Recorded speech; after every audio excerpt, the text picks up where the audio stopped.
स्त्रिय चरित्र जाने नहीं कोई, खसम मार कर सती हुई। यह कहावत कोई ऐसे ही नहीं बनी है। इसके पीछे एक लंबी कहानी है। इस कहावत का अर्थ है कि स्त्री का चरित्र एक अद्भुत पहेली है। उसे कोई नहीं जान सकता है। वह जलेबी की तरह जटिल व्यक्तित्व की स्वामिनी है, जो उल्टा होते हुए भी सती सावित्री दिखने का प्रयास करती है। वह अपने पति को मारकर सती होने का नाटक रचा लेती है, पर ऐसा चरित्र स्त्रियों को यह जरूरी नहीं है कि सारी स्त्रियां ऐसी ही होती है। कोई तो ऐसी चरित्र की मालकिन होती है, समस्त नहीं। आओ आज ये कहानी सुनते हैं कि यह कहावत कैसे बनी। पंपापुर नामक एक राज्य था, जहाँ पर बिलास राय नामक राजा राज्य करता था। जैसा नाम वैसे ही उसके गुण थे, अर्थात वह एक विलासी राजा था। पूरे राज्य में स्वच्छंदता का बोला वाला था। न केवल पुरुषों अपितु स्त्रियों को भी हद दर्जे तक के चारित्रिक पतन हो गया था। विवाह उत्तर संबंध का कायम करना एक आम बात थी। उस राज्य में सुधर्मा नामक एक लकड़हारा रहता था। उसकी पत्नी का नाम सुलक्षणा था। सुधर्मा सुबह सुबह लकड़ी काटने वन में चला जाया करता था और देर शाम तक वापस लौटता था। घर में सुलक्षणा अकेली रहती थी और बोर होती थी। सुलक्षणा अति सुंदर स्त्री थी और आत्ममुग्ध की तरह अपने रूप यौवन को आईने में देख देख कर हर्षित होती रहती थी। शाम को सुधर्मा थका हारा आता था और खाना खाकर जल्दी ही सो जाया करता था। सुलक्षणा घर का काम निपटा कर सज संवर कर जब तक सेज पर आती थी, तब तक सुधर्मा खर्राटे की दुनिया में सैर करने चला जाता था। बेचारी सुलक्षणा मन मरोड़ कर सेज पर तड़पती रह जाती थी। उसका अतृप्त यौवन खून के आंसू रोने लगता था। घर गृहस्थ का सारा सामान सुलक्षणा ही लाती थी। एक दिन सेठ कहीं गया हुआ था और उसकी दुकान पर उसका नौजवान पुत्र चिंतामणि बैठा था। वह सुंदर तथा बलिष्ठ था। सुलक्षणा उसकी जवानी पर फिदा हो गई। सेठ के बेटे चिंतामणि ने भी सुलक्षणा जैसी सुंदर और सुडौल स्त्री को पहली बार देखा था, इसलिए वह भी सुलक्षणा की ओर आकर्षित हो गया। दोनों जवान प्यासे दिल मिल गए तो अब बदन मिलना भी आवश्यक हो गया था। चिंतामणि ने एक मिलने स्थल भी खोज लिया था। सुलक्षणा रोजाना सुधर्मा के सो जाने पर चिंतामणि से मिलने जाने लगी और वह सुबह होने से पहले वापस आ जाती थी। सुलक्षणा और चिंतामणि की रंग रंगेलियाँ ज़्यादा तक चलने लगी। दुष्परिणाम तब मिलेगा तब हम दुखी रहेंगे, परेशान रहेंगे। एक दिन सुधर्मा जंगल में लकड़ी काटने गया तो उसने देखा कि एक साधु बेहोश पड़ा है। सुधर्मा ने उस साधु पर ठंडे जल के कुछ छींटे मारे तो साधु ने आँख खोल दी और सुधर्मा ने साधु को बैठाया और ठंडा जल पिलाया तो उसमें कुछ जान आई। थोड़ी देर बाद उसे खाना भी खिलाया तो उसके बदन में थोड़ी ताजगी आ गई और वह चहलकदमी करने लगा। सुधर्मा ने उस साधु से आग्रह किया कि कुछ दिन वह उसका आतिथ्य स्वीकार करे। सुधर्मा के आग्रह को साधु महाराज टाल नहीं सके और शाम को वे साधु महाराज सुधर्मा के साथ उसके घर आ गए। साधु को देखकर सुलक्षणा के तन बदन में आग लग गई। उसे लगा कि अब उसकी चोरी पकड़ी जा सकती है, इसलिए वह साधु को घर में नहीं रखने की जिद पर अड़ गई। सुधर्मा ने उसके सामने समर्पण करते हुए कह दिया कि साधु महाराज बस 1-2 दिन ही रहेंगे। इस पर सुलक्षणा राजी हो गई। रात में सबने खाना खाया और साधु के लिए आंगन में चारपाई बिछा दी। सुधर्मा खाना खाने के तुरंत बाद ही सो गया था। लेकिन सुलक्षणा की आंखें में नींद कहाँ थी। वहाँ तो चिंतामणि की सूरत बसी हुई थी। उसका मन उड़कर चिंतामणि के पास चला गया था, मगर बदन तो सुधर्मा के घर पर ही पड़ा था। यवन को मन से ज़्यादा तन की जरूरत होती है। सुलक्षणा को अपना बदन जलता हुआ महसूस होने लगा। उस आग बुझाने के लिए उसे चिंतामणि के सागर की आवश्यकता थी। सुलक्षणा उठी और उसने देखा कि सुधर्मा खर्राटे ले रहा है। तब वह साधु के पास गई। साधु भी चुपचाप लेटा था। सुलक्षणा ने उसे सोता हुआ जाना और सच समझकर चिंतामणि से मिलने के लिए चल दी। साधु एक अनजान व्यक्ति के घर में ठहरा था और सुलक्षणा ने उसे बड़ी मुश्किल से घर में रहने दिया था, जबकि उसने यहाँ रहने के लिए कहा ही नहीं था।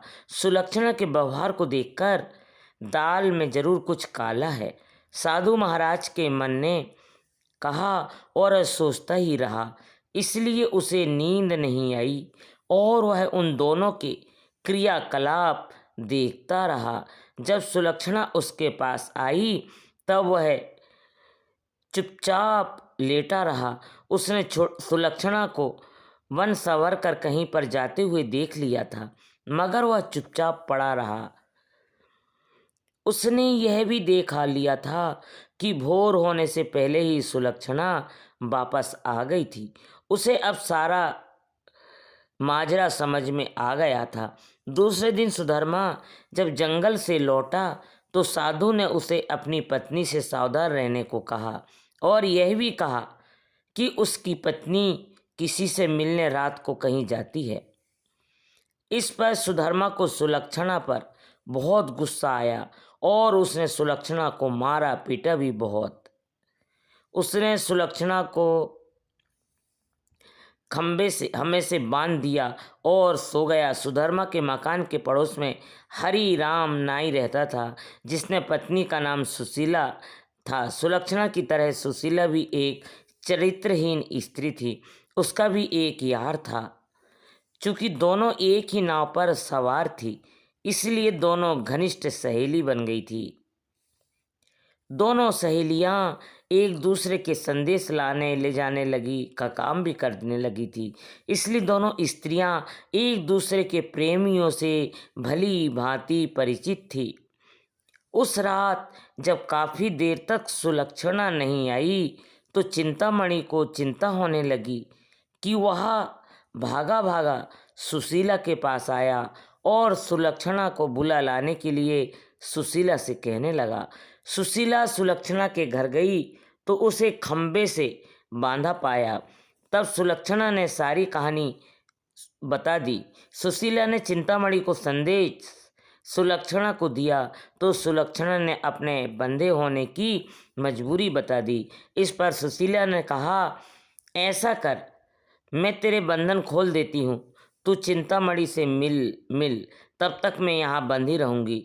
उसके इस प्रस्ताव पर सुलक्षणा के बीच खिल गई और वह अपनी जगह सुशीला को बांधकर चिंतामणि से मिलने चली गई।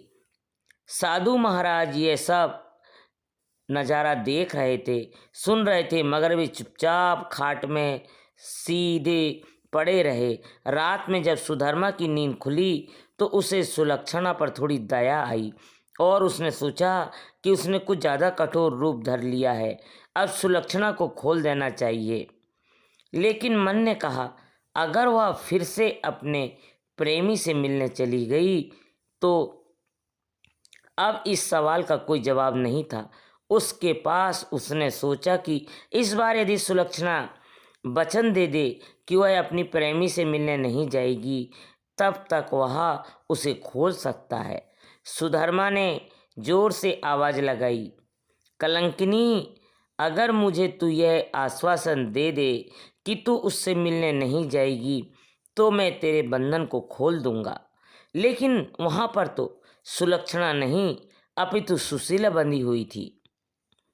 सुशीला ने सोचा कि यदि वह कुछ भी बोलेगी तो उसकी आवाज़ से सुधर्मा को पता चल जाएगा।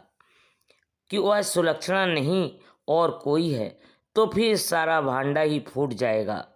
इसलिए वह कुछ नहीं बोली और चुप रही। उसके इस तरह चुप रहने पर सुधर्मा को गुस्सा आ गया और उसने गुस्से में आकर कुल्हाड़ी फेंक कर दे मारी। कुल्हाड़ी सीधी सुशीला की नाक पर जाकर लगी और उसकी नाक कट गई। वह अंदर ही अंदर सारा दर्द सहन कर गई, मगर उसने एक भी कराह नहीं निकालने दी। कुल्हाड़ी फेंककर मारने से सुधर्मा का गुस्सा थोड़ा ठंडा हो गया और वह सो गया। उधर सुलक्षणा आज जल्दी ही वापस आ गई और जल्दी जल्दी सुशीला के बंधन को खोल डाले। तब सुशीला ने अपनी कटी हुई नाक दिखाई और सारा बकाया सुना डाला। सुलक्षणा यह देखकर और सुनकर कांप उठी, मगर अब क्या हो सकता है। सुशीला अपने घर को चली गई और सुलक्षणा फिर से उसी खंबे से बंधी खड़ी हो गई। साधु बाबा चारपाई पर पड़े पड़े यह सारा त्रिया चरित्र देख रहे थे। थोड़ी देर बाद जब सुधर्मा की नींद खुली तो उसने अपने पत्नी सुलक्षणा से फिर कहा, देख, तू अब भी मुझसे सच सच कह दे और मुझे यह वचन दे दे कि तू फिर कभी उससे मिलने नहीं जाएगी, तो ठीक रहेगा। नहीं तो जिस प्रकार मैंने तेरी नाक काटी है, अब तेरे दोनों कान भी काट दूंगा। फिर तू नकटी और बुछेत, तेरा घर से निकलना ही मुश्किल हो जाएगा। इन शब्दों को सुनकर सुलक्षणा के षड्यंत्रकारी दिमाग में एक युक्ति सूझी। उसे पता चल गया कि नाक उसकी नहीं सुशीला की कटी है और इस बात का पता सुधर्मा को नहीं है। अतः इस नासमझी का फायदा उठाना चाहिए। तब उसने त्रिया चरित्र दिखाते हुए नाटक करना शुरू कर दिया और जोर जोर से रोना शुरू कर दिया। रोते रोते बोली, तुम मर्द लोग बड़े बेरहम होते हो। अपनी पत्नी पर झूठा इल्ज़ाम लगाकर उसकी नाक काट देते हो। मैं कोई उल्टा स्त्री नहीं हूँ, जैसा कि तुमने मुझ पर आरोप लगाया था। मैं एक पतिव्रता स्त्री हूँ और आज तो यह सिद्ध करके दिखा दूंगी कि मैं कितनी सती, नेक और पतिव्रता हूँ। यह और उस पत्नी से बोलने लगा, नेक और पतिव्रता हूँ, ऐसा कहकर उसने आश्वासन की और देखा और भगवान को संबोधित करते हुए बोली, हे प्रभु, हे माता गौरी, समस्त देवी देवताओं, हे दसों दिशाओं, आप सभी मेरी बात ध्यान से सुनो और मेरे साथ न्याय करो। मैं यदि तन मन और वचन से एक पतिव्रता और सती स्त्री हूँ, तो मेरे पति ने मुझ पर बदचलन होने का आरोप लगाकर जो मेरी नाक काटी है, वह नाक फिर से जुड़ जाए और एक पतिव्रता स्त्री क्या होती है यह पूरे जग को पता चल जाए और वह ओम नमो भगवते वासुदेवाय नमः का जाप करने लगी। वह कुछ नहीं बोली और चुप रही। सुधर्मा यह सब देख और सुन रहा था। अभी 3-4 बार ही मंत्र का जाप हुआ था कि सुलक्षणा चीख पड़ी, मेरी नाक जुड़ गई, मेरी नाक पहले जैसी हो गई। हे भगवान, तेरा लाख लाख शुक्र है जो तूने एक पतिव्रता स्त्री को लाज रख ली और मुझ पर बदचलन होने का झूठा आरोप जो मेरे पति ने लगाया था उसे खारिज कर दिया है। मैं आपका यह उपहार जिंदगी भर नहीं भूलूंगी। भगवान और उसने नीचे धरती पर झुककर भगवान को प्रणाम किया। तब तक सुबह हो गई थी। सुधर्मा की उसकी बातों पर विश्वास नहीं हुआ, इसलिए वह उसके पास गया और उसकी नाक को छूकर देखा और पहले जैसे ही थी। वह सुलक्षणा को आश्चर्य से देखता ही रह गया और अपनी गलती पर पछताने लगा। उधर सुशीला ने अपने चेहरे पर एक कपड़ा इस तरह लगा लिया था कि नाक दिखाई नहीं दे। सुबह होने पर नाई हरिराम अपनी दुकान जाने लगा तो उसने अपनी पेटी संभाली, उसमें एक बड़ा वाला उस उस्तरा नहीं था। उसने सुशीला से कहा कि वह बड़ा वाला उस्तरा ला दे। सुशीला नाक कटने से चिड़ी हुई थी, तो उसने हरिराम की तरफ एक चाकू फेंक दिया और कहा, यह ले तेरा बड़ा वाला उतरा। बड़े वाले उतरे की जगह चाकू देखकर हरिराम का पारा 7वें आसमान पर चढ़ गया। उसने अपनी पेटी खोली और एक छोटा उस्तरा निकाला और उसे सुशीला की ओर फेंक कर मारा। सुशीला की चाल कामयाब हो गई। वह यही तो चाहती थी कि उसने उस तरह हाथ में पकड़ा और जोर जोर से चिल्लाने लगी, अरे मेरी नाक काट दी, हाय मेरी नाक काट दी। उसकी आवाज़ सुनकर अड़ोस पड़ोस के लोग आ गए और वहाँ भीड़ लग गई। लोगों ने देखा कि सुशीला की नाक कटी हुई है और उसके हाथ में एक छोटा उस्तरा था। सुशीला कहे जा रही थी कि उसके पति ने उसे बदचलन बताकर बेवजह उसकी नाक काट डाली। लोगों ने सुशीला की बात सही मान ली और हरिराम नाईक की खूब धुनाई कर दी। इतनी देर में राजा के सिपाही आ गए और हरिराम नाईक को पकड़कर ले गए। राजा की अदालत में मुकदमा चला। सुशीला ने स्वयं को सती सावित्री और पतिव्रता बताते हुए अपने पति पर आरोप लगाया कि उसने उसे बदचलन बताकर उसकी नाक उस उतरे से काट ली थी। उस्तरा भी था और सुशीला की नाक भी कटी हुई थी। एक पत्नी अपने पति पर मिथ्या आरोप क्यों लगाएगी? अतः राजा ने हरिराम नाईक को दोषी मानते हुए उसे मृत्यु दंड सुना दिया। इस मृत्यु दंड की चर्चा पूरे राज्य में फैल गई। सुधर्मा के घर में ठहरे हुए साधु महाराज ने भी जब हरिराम नाईक को मृत्यु दंड की बात सुनी तब वह विचलित हो गया। उसे दोनों स्त्रियों की त्रिय चरित्र का संपूर्ण ज्ञान था, जिसकी चपेट में एक निर्दोष व्यक्ति हरिराम नाईक आ रहा था और अपनी जान से हाथ धो रहा था। तब वह राजा के पास गया और संपूर्ण घटनाक्रम राजा को कह सुनाया। राजा ने सुधर्मा और सुलक्षणा को दरबार में बुलवाया और कड़क कर सारी बातें सच सच बताने के लिए कहा। तब सुलक्षणा और सुशीला ने सारी बातें सच सच बता दी और अपने स्वांग को भी बता दिया और मामला पूरी तरह से साफ हो चुका था। दोनों स्त्रियों का अपराध सामने आ गया और हरिराम नाईक निर्दोष सिद्ध हो गया। इस षड्यंत्र के लिए दोनों उल्टा हो भीषण दंड दिया जाना था, लेकिन स्त्री, बालक और साधु को मृत्यु दंड नहीं दिया जा सकता है। इस शास्त्रीय विधान के अनुसार दोनों स्त्रियों की नाक कान काटकर उन्हें छोड़ दिया गया। इस पूरे वृत्तांत को देखकर साधु महाराज बोल पड़े, स्त्रियां चरित्र जाने नहीं कोई कसम मारकर सती हुई। इस कहानी से हमें यह सीख मिलती है कि स्त्री का चरित्र एक अद्भुत पहेली है, उसे कोई नहीं जान सकता। यह जलेबी की तरह जटिल व्यक्तित्व की स्वामिनी है, जो उल्टा होते हुए भी सती सावित्री दिखने का प्रयास करती है। यह अपने पति को मारकर सती होने का स्वांग रच लेती है। स्त्री का चरित्र अप्रत्याशित होता है, उसे कभी भी आंखों पर भरोसा नहीं करना चाहिए।